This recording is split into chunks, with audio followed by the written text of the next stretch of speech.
Hello and welcome back to the Rope Access and Climbing Podcast, YouTube edition. I am your host, Mikey Stevenson, and today I'm going to be diving into the conversation of working load limits, safe working loads, sling orientations, and how you define all this information with Dirk Dornbos. If this is your first time here, please make sure to subscribe and follow us wherever you get your podcasts. So stay tuned.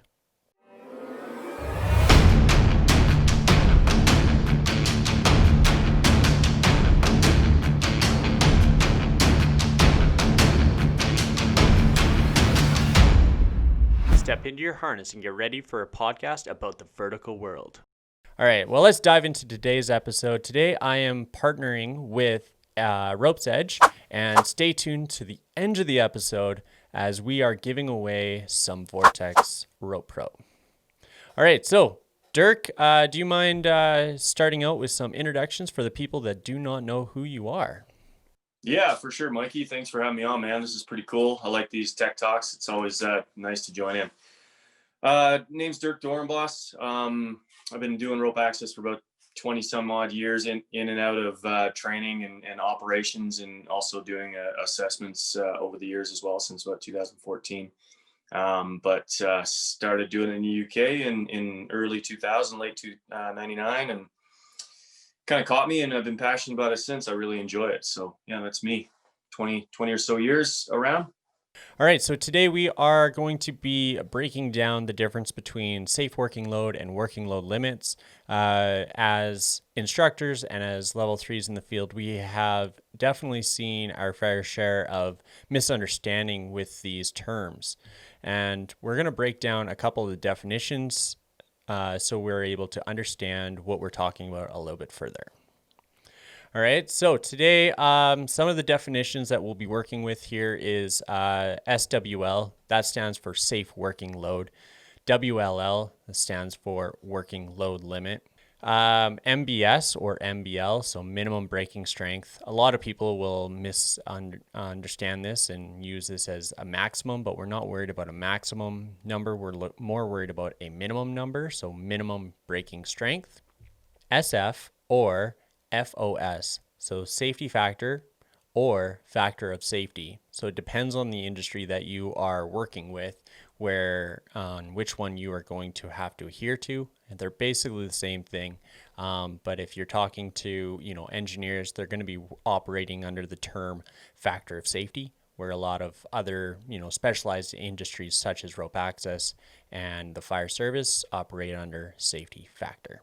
I think oftentimes these things are confused, and I think that's what we want to kind of clarify and give some people some more understanding and value from this tech talk. So yes, we'll clarify that, the difference between safe workload limit, who identifies it, competent person, manufacturer, or who, Yeah, absolutely. Sounds good.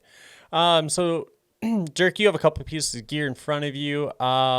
Do you mind showing a regular tape sling and a load lifter? What Definitely. we know as load lifters in the rope access industry, but these are basically your standard rigging hoisting slings. Yeah, that's right. A round sling, purple load lifter that we like to call it in Alberta here. Yeah. Western Canada, also internationally known as a round sling.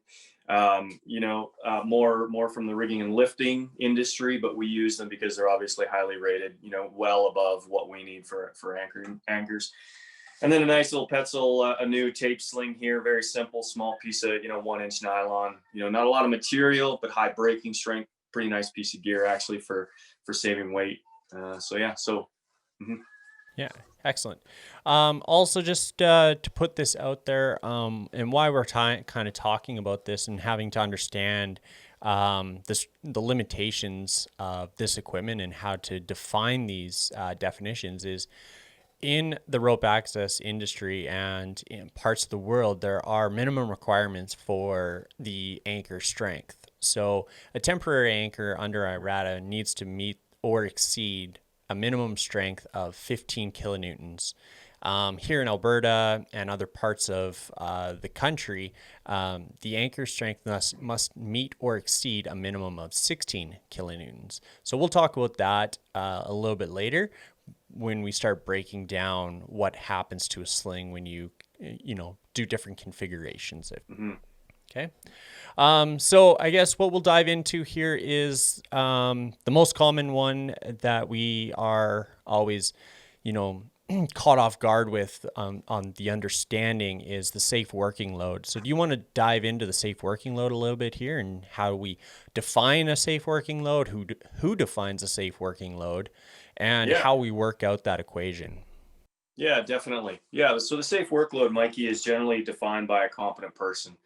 You or me or the safety people on site are generally considered the competent person. We've been trained in understanding what to do here and how to use this stuff properly. So the breaking strength of this particular new sling is 22 kN. All right, we'll give it a factor of safety of 10 to 1. So 220 kgs, basically dividing by 10, will give us a nice roundabout safety factor, safe workload. All right.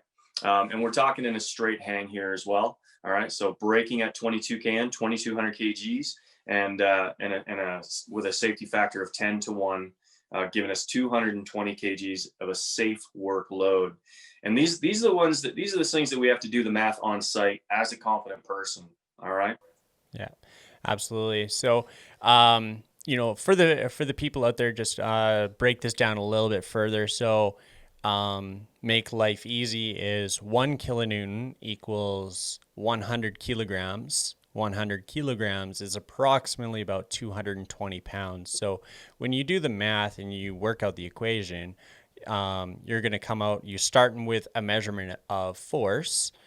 Okay, and then you're going to convert that down so you understand that. So if we take our 22, divide that by 10, and that'll give us 2.2 kilonewtons or 220 kilograms, and then convert that over to pounds, and then times that by 2.2. So, all right, excellent. Thank you very much there, Dirk. Yeah. So now what I will chat here about is the working load limit. So the working load limit is the maximum allowable load on an item of equipment set by the manufacturer. So this is the big difference between a safe working load and the working load limit. So with the working load limit, it's set by a manufacturer. They've already done the math.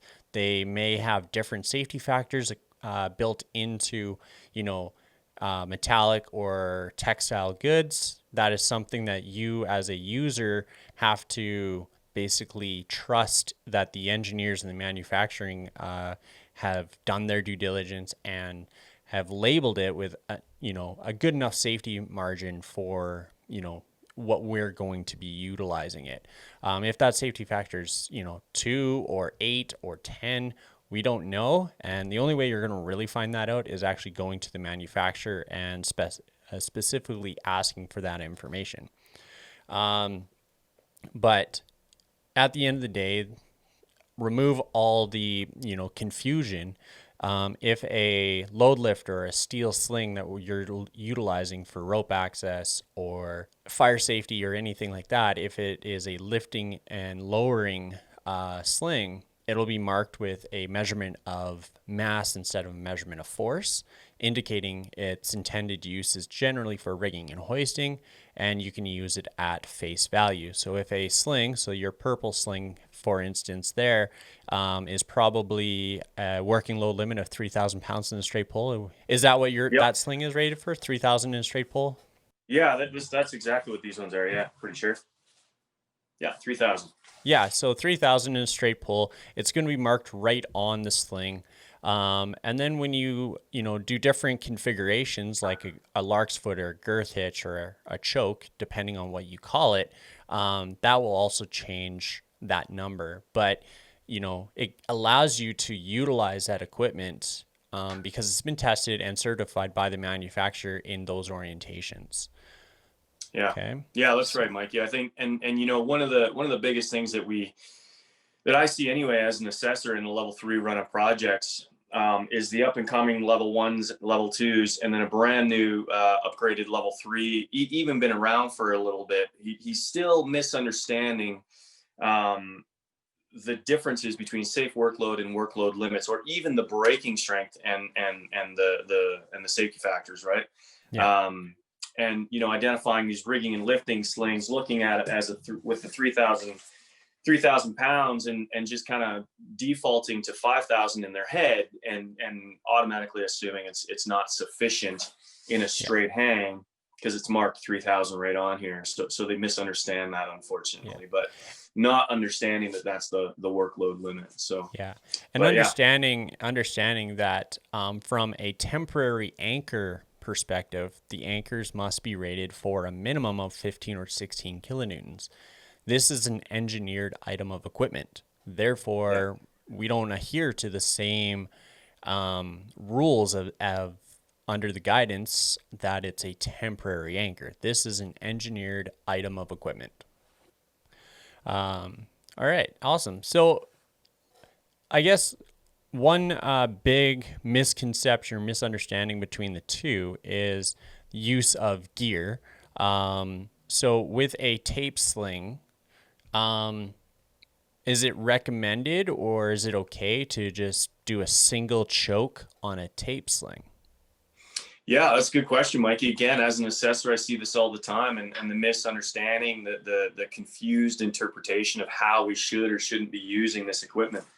Level 2s and 3s on assessments and on courses, they'll go ahead and they'll do something, they'll rig something up, and they'll choke one of these slings, and just like this, right? So they'll give it a simple single choke, and they'll hang it like that, going straight down. And I'll ask them the question, is that a sufficient anchor? Is that the proper way to be using that sling? Obviously, we know it perfectly well is. It's above and beyond. But what I want to look for is if they understand that. Because if they don't understand that and they go ahead and then they choke the tape sling as well, which is a very different piece of equipment, it's going to behave very differently. So we're after knowledge there. But generally speaking, Mikey, what do you think about that one there? The purple. On a load lifter, it's rated and certified to be used in that orientation. It even gives you markings on the sling stating that it can be used and what the rating is. So 100% completely acceptable. What about that tape sling?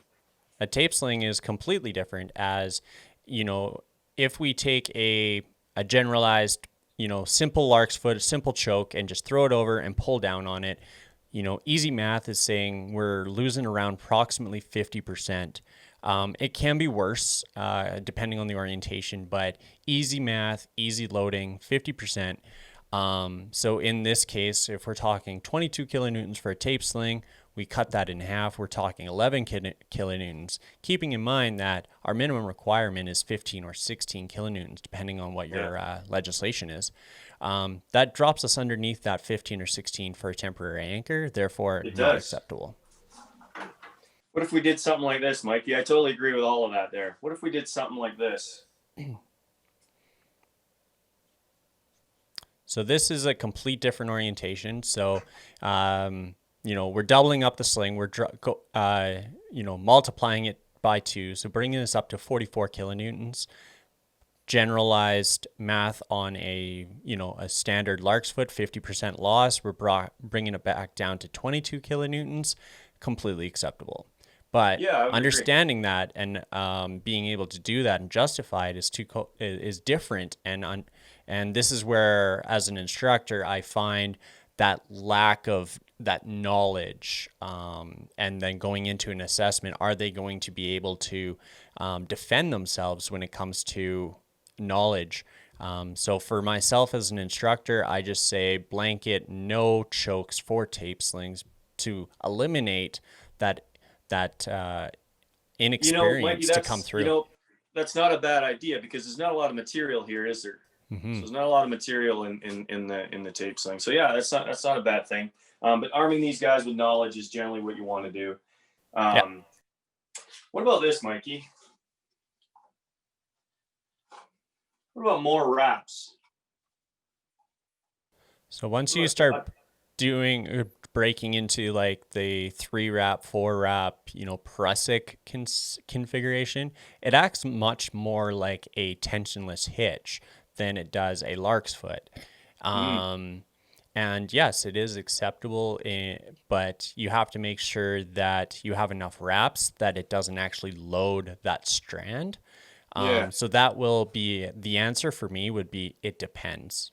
Yeah, yeah, it's a tough one, isn't it? But we can overbuild and underbuild these chokes, can't we? And Absolutely. again, the lack of understanding of what's actually happening with the material and the engagement of the overlap and the friction, or rigging a lark's foot the right way or the wrong way, against itself. Approximately how much loss do we have there on a poorly loaded lark's foot?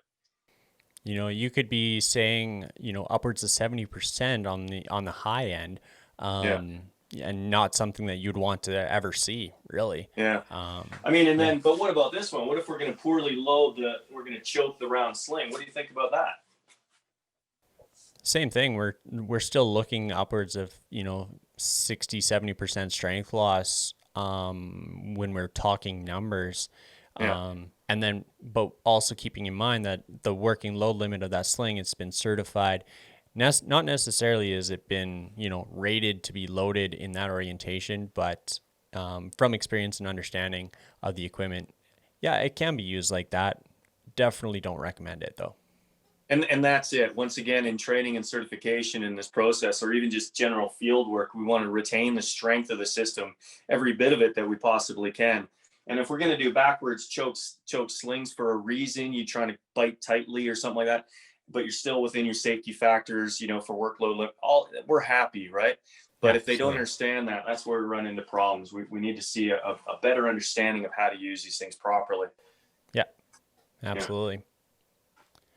The configuration of either sling, the math is relatively the same. Once you basket a tape sling, you're essentially doubling the strength.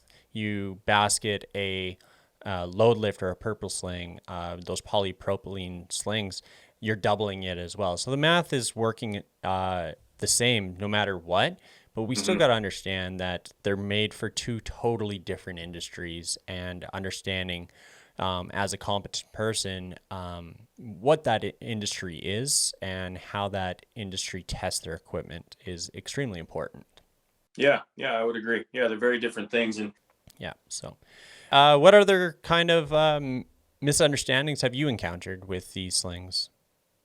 it's a tough one, right? Because there's just so many with this particular topic, and I think that's why we're bringing it up here. It's a really good one to kind of review, and if people watch these videos, they can kind of really learn from it and take some value from these conversations. But it's Yeah. just understanding those things, whether you're using it in a basket or a choke or a straight hang, and whatever orientation that you're going to be using the sling, how you can have enough as is, or if you want to double it up to get more, or if you want to double it up again and basket to get more strength again, to beef up those anchors as best you can. Maybe you're going to rig differently in a load shared simple basic anchor, but with the high potential, dynamic potential forces of a tension line.